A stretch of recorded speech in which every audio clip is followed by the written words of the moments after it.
Well, good evening to anybody who may be here this evening. It's rather late. I don't know whether I can make sense out of anything at all. I'll have a crack. I've been looking at the matter of God the Father and Jesus Christ. That's one of the things that I became interested in. Who's who? And, not entirely clear, but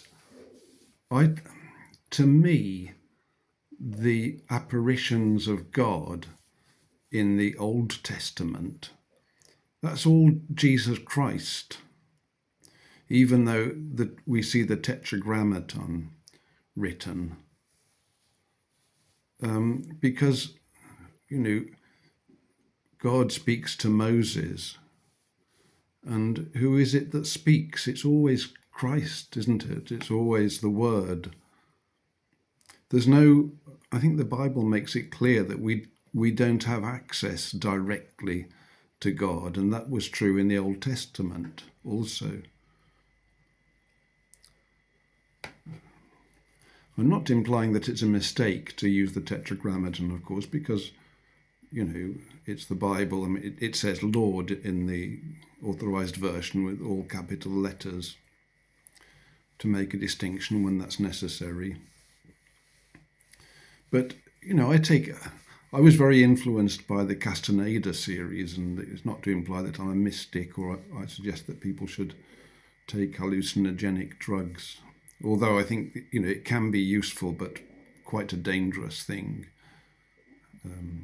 The only one that I will probably take if I ever find them will be the Liberty Cap mushrooms, the psilocybin, because I had that when I was many years ago, and I think it's a natural product, and I believe it's healthy, but not something to do obsessively. Maybe do it once, but not because I'm seeking enlightenment really, but just to clear up my overworked brain. Very good against headaches, apparently, to take the psychotropic substance or psychedelic substance that's in Liberty Caps. I forget what it's called.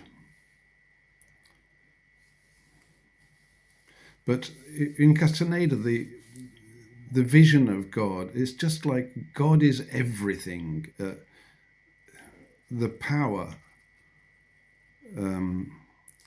is just kind of like an immense hum and a light and a consciousness, just so vast and immeasurable, beyond human conception and interaction, really. So, I think all interaction is through Jesus Christ, and the New Testament does say that. So the angel of God that visits Abraham, to me, that would be Jesus Christ. Jesus Christ is God anyway, we know that. And the reason I'm thinking of it, of course, is because of the Jewish people, because they don't, they then go on to say that Jesus Christ is a false prophet. But, or some of them do. There are Messianic Jews. And to me, that's a misunderstanding of the Word of God. And I'm not implying that it's a sort of done maliciously, because there's a culture, people grow up in the Jewish culture, and as I've said before, I can't assume that all Jews are following their wicked books. I mean, there will be Jews who are upright and normal citizens and have just not grasped that aspect of the Bible, I guess. But I mean, you could say that about, Pentecostals or JWs, any denomination really. I mean, nobody really seems to get it completely, I don't think. Very rare. I mean, suffice to say that most Christians don't even know that, the biblical cosmology is true and will speak against it. I mean, that's a very important point.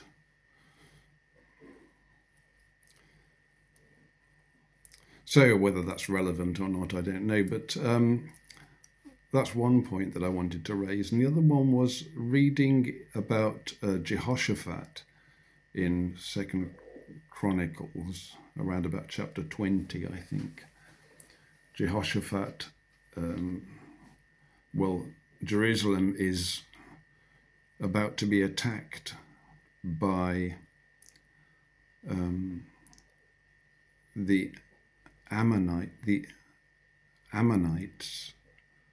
and the Moabites, the Ammonite army and the Moabite army, and they're very great armies. And again, Jerusalem doesn't have, or doesn't have the necessary, or Judah, they call it. I think it's the tribe of Judah and Benjamin together. And reading in Chronicles, many tribes then, when Jerusalem returned to the Lord, I forget where it says it, but there were other tribes also that there was a general drift back to Judah, to the king, to a godly king. After that split, when the first, it was Jeroboam, wasn't it, who had decided to increase the burden on the people quite unjustly. And so there'd been this division among our people, and it lasts, I think it lasts until this day, actually. But it's not hermetic groups, fortunately. And God is on Jehoshaphat's side, because Jehoshaphat asks for help, appeals to the Lord, and after he goes astray a couple of times during his reign, also after this, I think, but at this point he's brought Judah back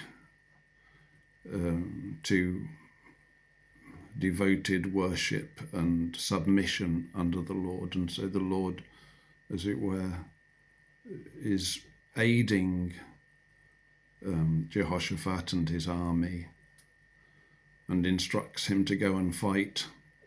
But he says, you just stand still. You won't need to fight, because, I will sort this one for you. And what happens is the two armies go up against Edom and sack Mount Seir, and the Edomites, they make a double attack, I guess. Edom also being enemies of Judah, enemies of our people, the Edomites mainly. And then they turn upon one another, and the entire host is destroyed without Jehoshaphat's army having to, raise a sword at all. And that reminds me of the sort of battle that seems to be building in the world at the moment, where we're going to have,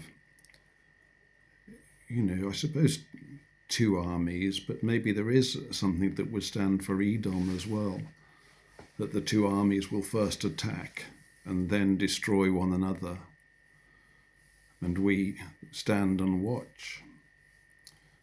Something like that. I see something like that will happen. But, it was predicated on the fact that Jehoshaphat returned to the Lord, whereas we still have a very secular society, certainly in England, in Britain, and many European countries. There's no faith. No sincere faith. There's a certain amount of posturing that goes on. But faith is very much an individual thing, and there are just a few people, it seems, dotted around that are truly fearing the Lord and understanding that it's the Lord's hand that will remove us from our plight, us white people. That's why it's very important, in these political movements, which is why I support Rupert Lowe, really, because he's not struck hands with any of the enemies of the Lord. Although, he doesn't speak of faith or anything like that, but listening to many commentators about the political situation in my country, in Britain, and in other European countries, in the States, but and in the Commonwealth, as it were. But really, my main focus is on England, of course, and one word is just coming up all the time, and the word is truth. People are speaking of the truth, and it just comes into every conversation. We need to find the truth. And, when you're using that word, you're saying Jesus Christ. Really, the truth is Jesus Christ. Now, I know that, and many people who are listening, or anybody who's listening, probably knows it. But it's not widely understood or accepted. It's difficult to understand in a manner of speaking. But, once you've read the Word of God many times, you begin to have a feeling about it, shall we say. So that's a beautiful thing. And it avoids the sort of partisan nature of any kind of religious discussion. Unfortunately, that always seems to happen.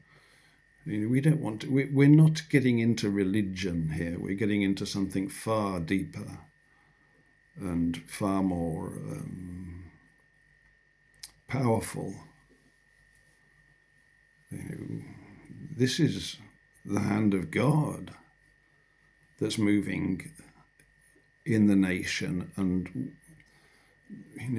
the problem with the patriots is that they think that it's the British people, the English people, the Scottish people that will overcome. Who will win in the Civil War? Well, we're very tough in this country. Well, they're very tough all over. Nobody really wins in a civil war. You just destroy one another. That's what happens. So that's quite a comforting thought. It's my conviction that a prophet will at some point be sent and pour some oil on that man's head.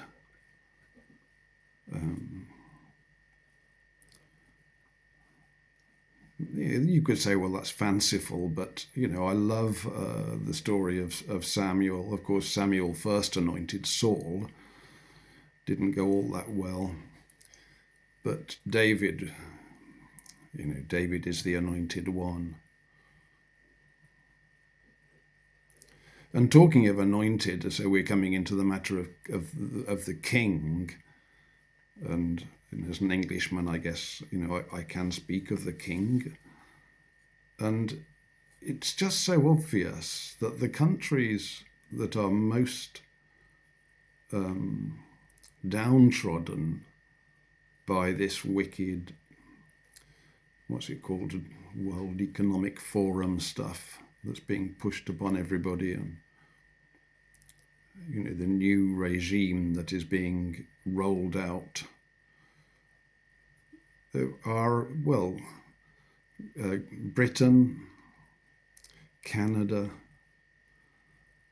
Australia, probably New Zealand, I don't know exactly. And, South Africa has already been so brutally treated. I mean, South Africa was under the British sovereign until the 1960s, for a short period. But it was founded. All of our nations are founded under the throne of David. It's quite clear. All the European aristocracy has a part in the throne of David. That's where the bloodlines, the royal bloodlines, originate. It doesn't matter whether you're the king of Sweden or Denmark or wherever. I mean, Italy has a king also, although he's been removed, the communist movement. But in the north of Italy, and particularly in the northeast, where the royal family, the Savoia family, ruled, I think there's more recognition.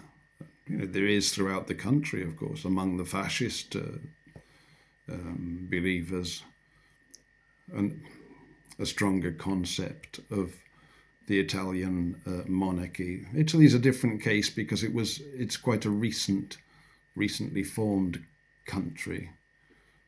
So there were different kingdoms coming together.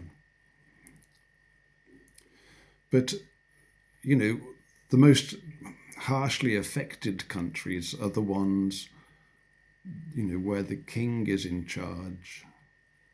I know the king's not in charge of Australia and is not in charge of anything, apparently. He's simply in charge of his own business, apparently, and nobody knows what it is quite. But, it's the king that's driving this stuff. It's clear, we can see the imprint of his hand upon it, because that's why it's happening, so harshly in Canada and in Australia in particular. And in this country, of course. So, I mean, I guess knowing that maybe doesn't help, but, the throne of England has just become a seat of the most astonishing corruption over a period of several hundred years. I'm not, saying that it's our current monarch is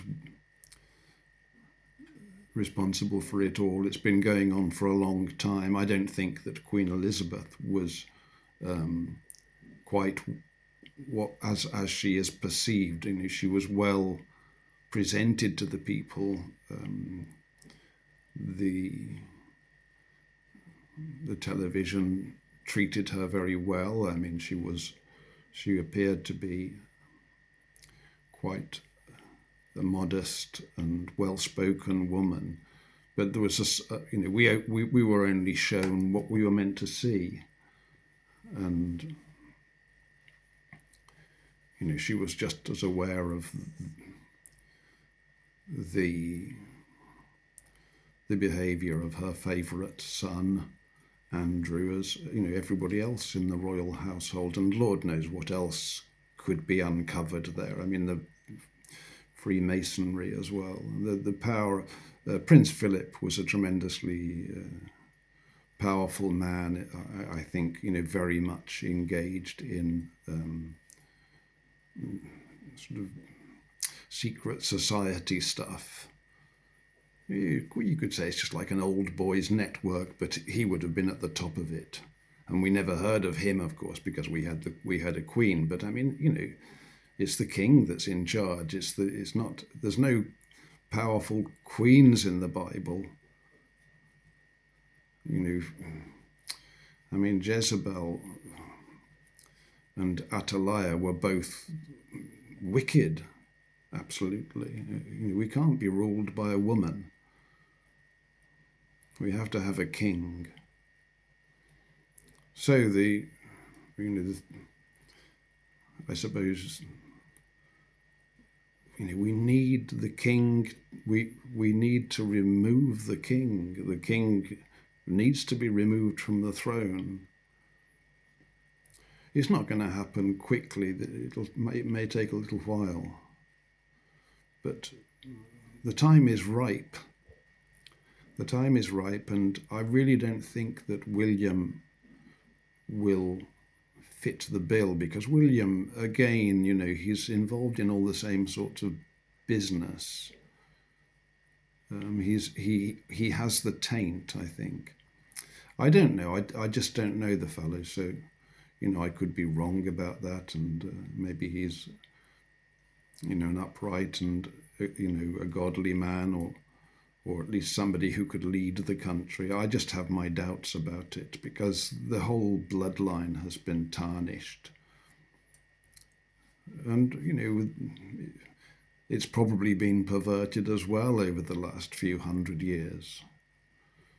There's all sorts of talk of involvement of the Rothschild family and the English bloodline have somehow managed to get themselves into it. I don't know. It's just speculation. But, we've had good and bad kings, I think, through history, as was the case, in biblical days, in Old Testament days. King Asa, I think, was a good king. Jehoshaphat was a pretty good king. Hezekiah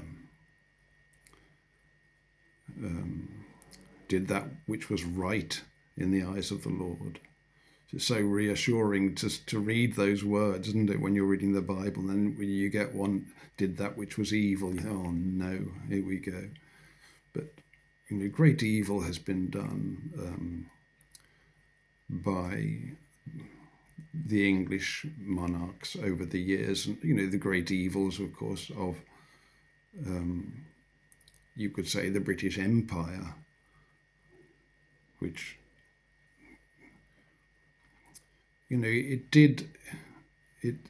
we were entitled, as it were, to build the empire, to multiply around the world. This is a biblical promise, but the British Empire then, that was soon co-opted by the secret societies that run the world. This is the problem. This is why the wickedness, this is why the wars then started to come about. I mean, we treated many of the colonies unjustly, and power needs to be devolved. That's not, you don't build, it's not all top down. You have to give, the power lies with the people in our correct legal system. The people are sovereign. So I'm afraid that once Britain was formed and it became the British monarch, I mean, honestly, and that was, I think, from about 1707. There were certainly good things done, through the empire and through the Commonwealth. I'm not saying it was all bad, but certainly evil had crept in by that time. And, evil just tends to increase because it occurs in darkness. This is the problem of these secret societies, I guess.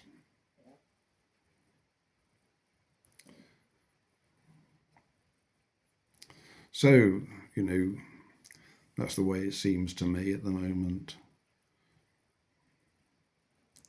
And these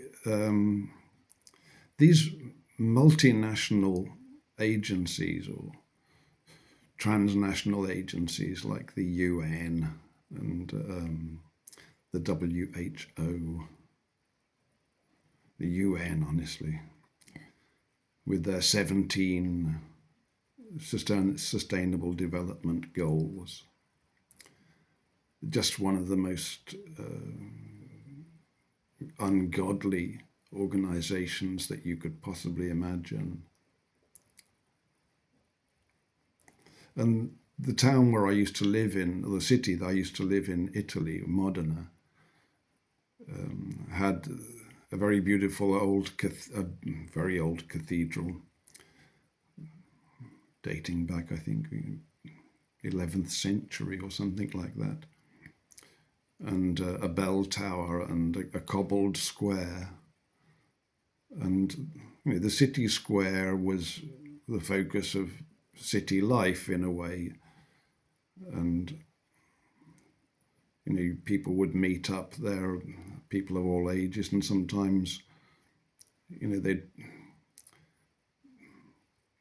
young people, I guess, would use it as a meeting place. It's a city square. That's how it works.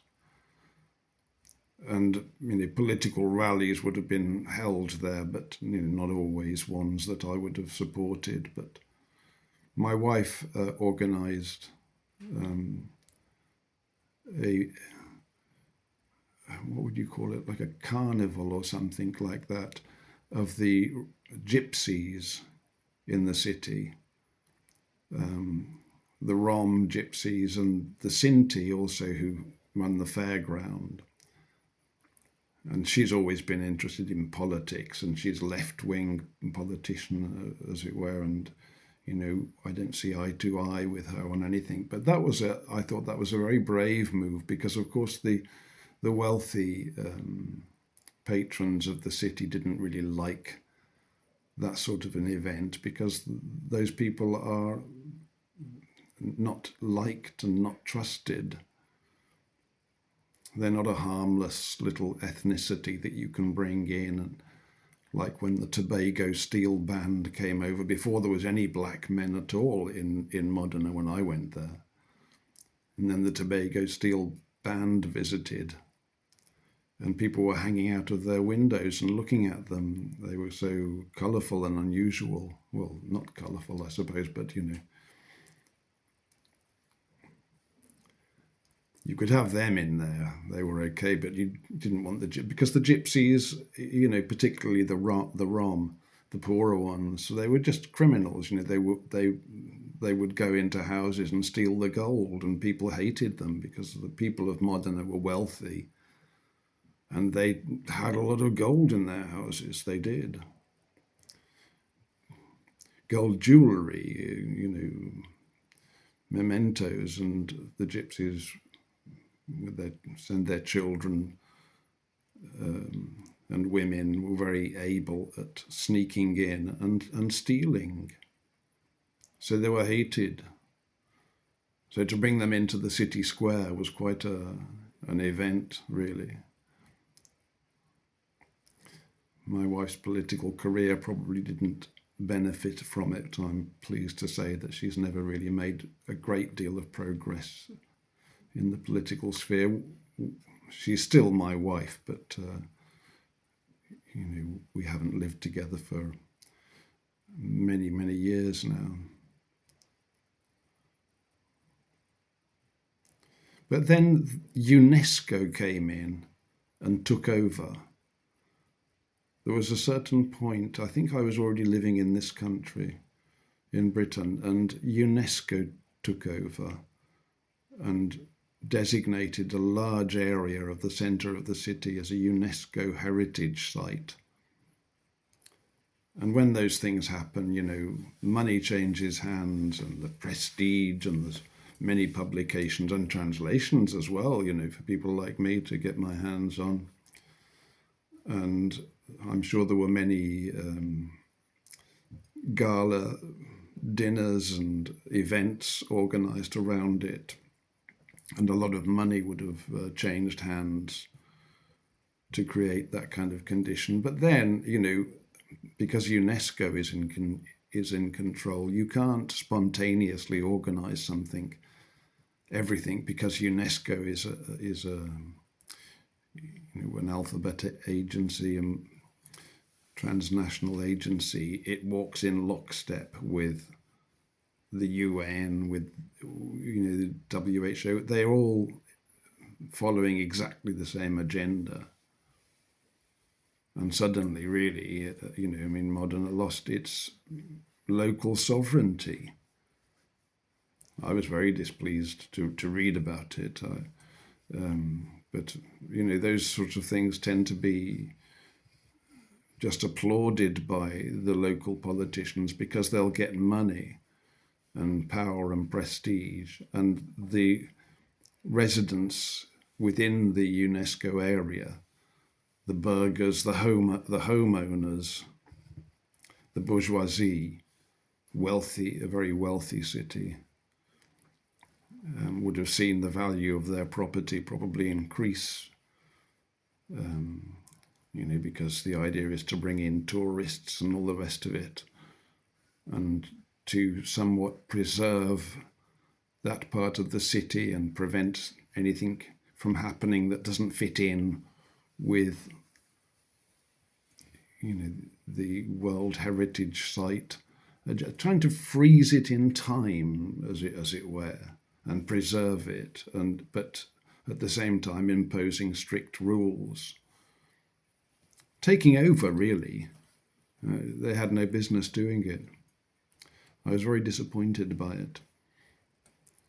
They need to be removed, all these agencies, and obviously we're going to see this happen because the world is being reformed, is being restored. A godly world is being restored among our people. And that you could say the northern Italians are somewhat our people. The only problem is in Italy the presence of the King of Rome, or the Pope. That's an opposing force, and you can't have that king hanging around, because that's not a throne of great repute. It's a throne of ill repute, you could call it. Pergamon. You could call it the seat of Satan, I'm sorry to say. And that's the problem with Southern Ireland as well. It's the Catholics that have got in there. I'm not saying that all Catholics are Satanists. I don't think they are at all. But the organisation that they submit to is problematic. And, it opposes the independence and the freedom that we Israelites all over the world, that is our godly heritage, and that the Lord has reserved for us because of his love for us. So those are a couple of thoughts. And I hope everybody has a very pleasant evening, and tomorrow's Saturday, so we can kick back. God bless.